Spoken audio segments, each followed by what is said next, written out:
আদালতের নির্দেশে পুলিশের তৎপরতায় ভোট পরবর্তী হিংসা ঘর ছাড়াতে ঘরে ফেরালো পুলিশ।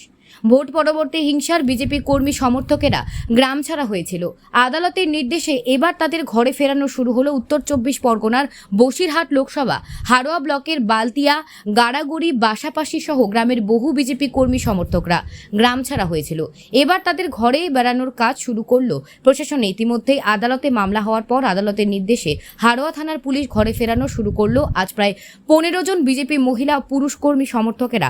তারা প্রথমে হাওড়া থানায় আছে, তারপর গ্রামে ফেরানোর উদ্যোগ নিয়েছে। পুলিশ আধিকারিক তাপস ঘোষের উদ্যোগে তারা গ্রামে ফিরতে পেরে রীতিমতো খুশি।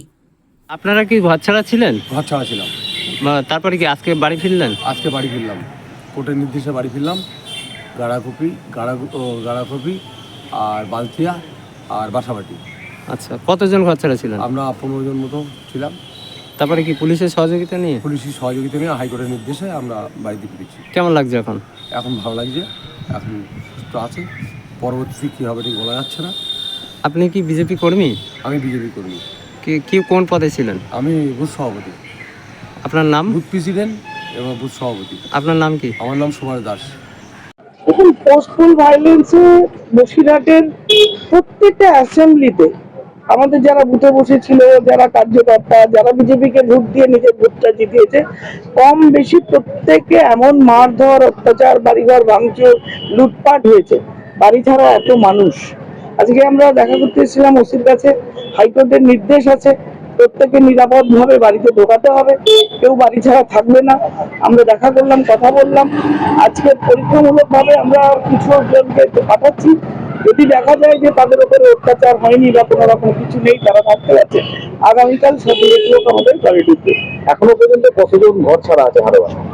একটু রেকর্ডে মানে অনেকেই আছে, জানি না। রেকর্ডে যেটা আছে আমাদের অলরেডি ওরা ধরুন 10-12 এই হারোয়া, মানে আমি মিনাখা, বাদুরিয়া, বসিরহাট বা সন্দেশখালী বা ইয়েটা বলছি না, হিঙ্গলগঞ্জ বলছি না, মোটামুটি আমাদের যে লিস্ট আমরা বড়বাবুকে দিলাম সেখানে প্রায় 150 জন আগামীকাল বাড়ি ঢুকবার জন্য আমরা প্রস্তুত করছি।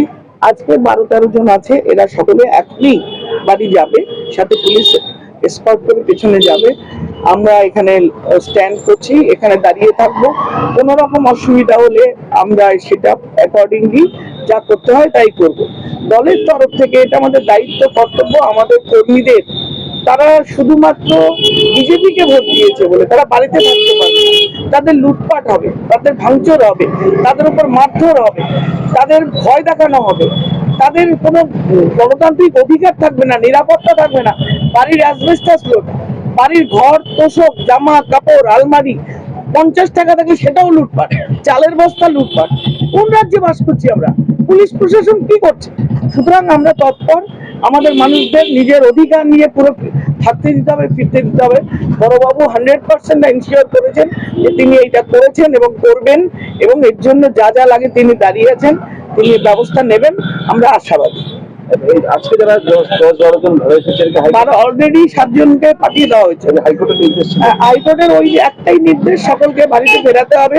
পুলিশের দায়বদ্ধতা, পুলিশ প্রশাসন তারা আমাদের মানুষদের বাড়ি ফেরাবেন, শান্তিতে বাস করতে দেবেন। তাদের যা লুটপাট সেটা কোর্ট দেখবে।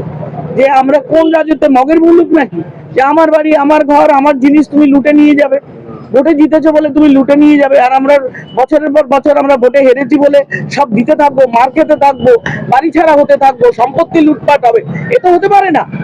দেশে তো আইন শৃঙ্খলা আছে, পুলিশ তার মাইনে পায়, প্রশাসন তার চাকরি পায়, সবকিছু চলে শুধু এই মানুষের নিরাপত্তার জন্য, সমাজ ব্যবস্থাকে ঠিক রাখার জন্য। সেটা যদি না রাখতে পারে তাহলে আমরা আইনি ব্যবস্থা করব।